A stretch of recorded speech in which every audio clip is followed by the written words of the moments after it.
The pressure started behind my eyes first, that slow building squeeze you feel right before something inside you finally snaps. My sister Dana stood in her kitchen, one hand resting on her barely visible bump, the other gesturing at me like I was a problem to solve. "Quit your job," she said, her voice bright as if she was offering me a gift.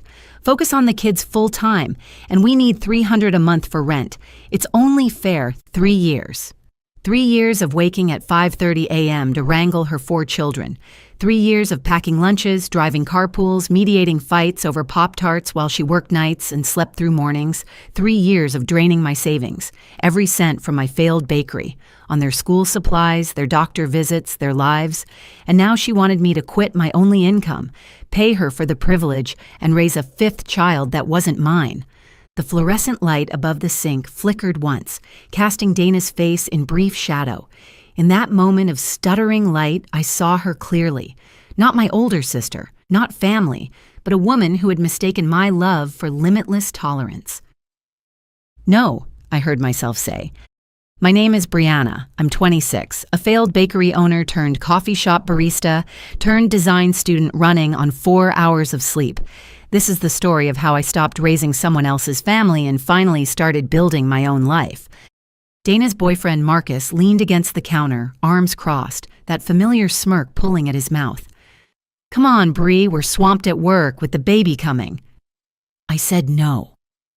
The word landed harder the second time. Dana's expression shifted. Confusion first, then something darker. Betrayal, as if I'd wronged her by refusing to disappear into her chaos completely. "You're living here, eating our food, using our space," she said, her voice dropping to that dangerous quiet. "You owe us." I thought about the 10 hours I spent each day on her children. Owen, 15, with his eye rolls and sarcastic armor. Maddie, 12, who cried into my shoulder when her friends excluded her. Jace, 9, who asked me 300 questions before breakfast. Little Ruby, 6, who wouldn't fall asleep unless I braided her hair and told her stories about brave girls who saved themselves. I loved them. God help me. I loved them like they were mine. But they weren't mine. And Dana was standing here, hand on her 5th pregnancy, acting like my entire existence was a resource she could allocate. "I'm moving out," I said. The silence that followed felt physical, a held breath in the stale kitchen air. Dana laughed, a short, sharp sound without humor. "You're joking." "I have savings. I've been looking at studios downtown." The words came faster now, 3 years of swallowed frustration finally finding an exit. "I'll still help with the kids, but I'm not quitting my job, I'm not paying you rent, and I'm not raising another baby." Dana's face hardened into something I barely recognized. "If you're not all in, maybe you shouldn't be here at all." I walked to my room, my hands shaking so badly I could barely turn the doorknob. Behind me, I heard Marcus mutter something to Dana, probably about how ungrateful I was, how selfish. I didn't care. For the first time in 3 years, I didn't care what they thought of me. My laptop sat open on my desk, a half-finished logo project glowing on the screen. I'd missed another deadline. My professor had emailed twice. My dream of running my own design studio felt like something I'd imagined in another life, back when I still had time to imagine things. I called my best friend Kennedy that night, pacing the cramped bedroom while Dana's voice carried through the thin walls. "She actually said you owe her?" Kennedy's voice crackled with disbelief. "Bree, you've been her unpaid nanny for 3 years." "I know." "You've spent your bakery savings on her kids' stuff." "I know." "And now she wants you to quit your job and pay rent?" "Kennedy, I know." I pressed my palm against my forehead, trying to push back the headache forming there. "I'm done. I'm looking at apartments tomorrow." Kennedy was quiet for a moment. Then, "Good. It's about time." The next morning, I drove the kids to school like always. Owen sat shotgun, blasting music too loud. Maddie complained about her math teacher. Jace asked why the sky was blue, then why water was wet, then why dogs couldn't talk. Ruby sang a song she'd made up, completely off-key and absolutely perfect. When I pulled up to the elementary school, Ruby grabbed my hand. "Aunt Bree, you look sad." I forced a smile. "I'm okay, sweetie, just tired." She nodded solemnly like she understood things a 6-year-old shouldn't have to understand. Mommy makes you tired, huh? The accuracy of it nearly broke me. I spent my lunch break at the coffee shop scrolling through apartment listings. Studios downtown ran about $1,500 a month. Steep, but manageable if I picked up extra shifts. My savings could cover the deposit and first month. After that, I'd be living paycheck to paycheck, but at least I'd be living for myself. Dana barely spoke to me over the next week. She communicated through silence, pointed sighs when I left for work, cold shoulders when I returned.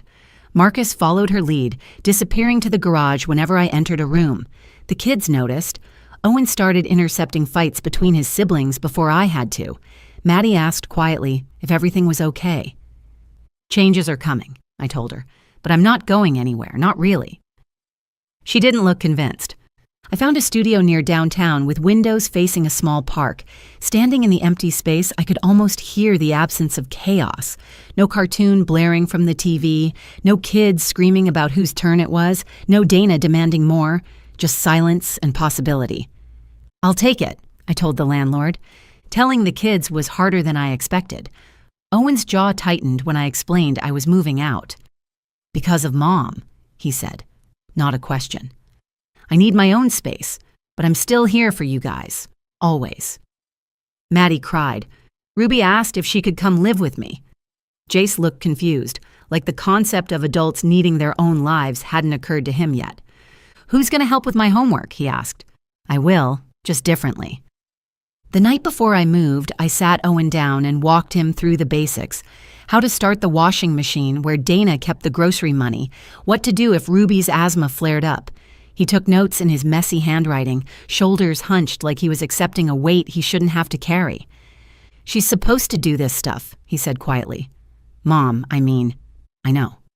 She never does. I know that too. He looked up at me then, and for a moment he wasn't a sarcastic teenager anymore. He was a scared kid whose aunt was the only stable thing in his life. Don't forget about us, okay? I pulled him into a hug before he could protest. Never. My studio was small, just a mattress on the floor, a desk for my laptop, and boxes I hadn't unpacked. But when I woke up that first morning without an alarm, without 4 kids needing breakfast, without Dana's presence pressing against every moment, I cried, relief, exhaustion, grief for the years I'd lost, all of it. 3 days later, my phone rang. Unknown number. This is Officer Delgado with Madison PD. We've received a complaint. Can you come down to your sister's address? My stomach dropped. I drove across town, my hands tight on the steering wheel. When I arrived, 2 officers stood on the porch while Dana gestured wildly, her voice carrying across the lawn. She stole $500 and trashed our house. The washing machine's broken, the couch is ripped. Officer Delgado raised an eyebrow at me. Ma'am, your sister is alleging theft and vandalism. I didn't take anything. I kept my voice level despite my pounding heart. I moved out clean, searched my car, my apartment. I have nothing to hide.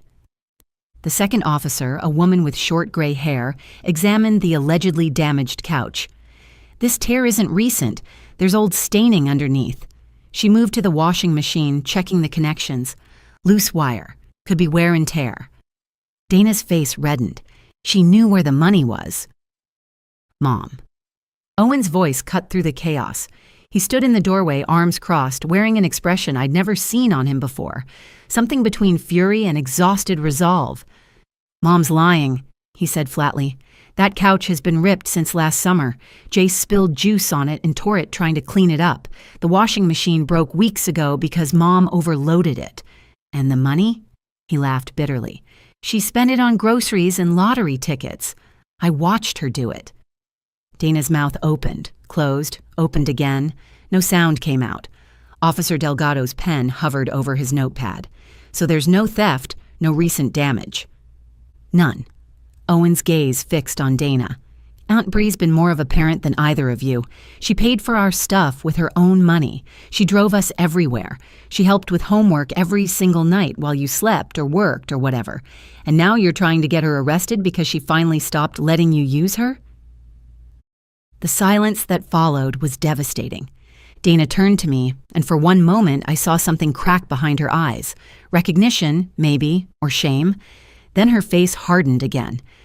"Get off my property," she said quietly. "All of you." Officer Delgado sighed. "Ma'am, filing false reports is a serious matter. We'll let this slide, but don't call us again unless there's an actual crime." I hugged Owen before I left. "You didn't have to do that." "Yeah," he said into my shoulder. I did. 2 weeks passed. My apartment started feeling like home.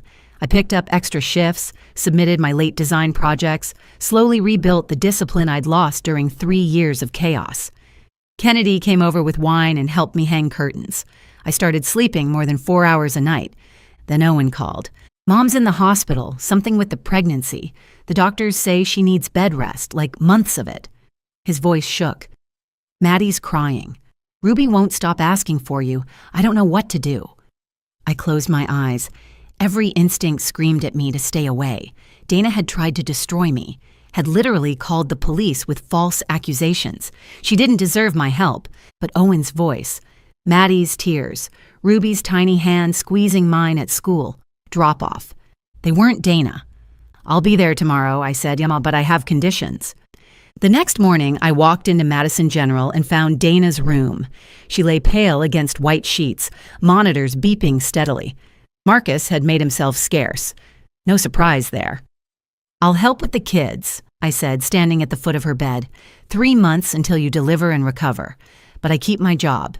I keep my apartment, and I'm not paying you anything. I'm doing this for Owen, Maddie, Jace, and Ruby. Not for you." Dana's jaw tightened. For a moment, I thought she'd argue. Old habits die hard. Then something in her deflated. "Fine. One more thing." I stepped closer. "After this, I'm done.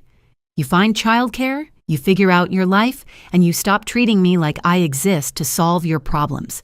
If you pull anything like those police accusations again, I'll disappear completely, and I'll take the kids' trust with me." Her eyes glistened. Whether from hormones or genuine emotion, I couldn't tell. "I didn't mean." "Yes, you did. You've always meant it, Dana. Every time you asked for more, expected more, took more. You just didn't expect me to finally say no." She looked away. The monitors beeped into the silence. "Okay," she whispered. The next 3 months were brutal but different. I helped the kids after my shifts, teaching Owen and Maddie to share household duties. We established routines that didn't depend on me. I cooked dinners that could be reheated, showed Owen how to check Ruby's inhaler, helped Maddie create a homework schedule. Marcus disappeared more and more. Late shifts, he claimed, but his gym bag appeared by the door and his phone stayed glued to his hand. Owen noticed. He noticed everything. "He's gonna leave," Owen said one night while we washed dishes. "He's been acting weird for weeks." 2 weeks before Dana's due date, Marcus proved Owen right. He packed his things while she slept and was gone before morning. No note, no explanation, just absence. Dana called me sobbing. He left. He left. Part of me wanted to say good riddance. Part of me remembered being 29 and alone and terrified. "Focus on the baby," I said carefully. "Focus on getting through delivery. We'll deal with Marcus later." "We?" I hesitated. "The kids will deal with it. I'll help them process.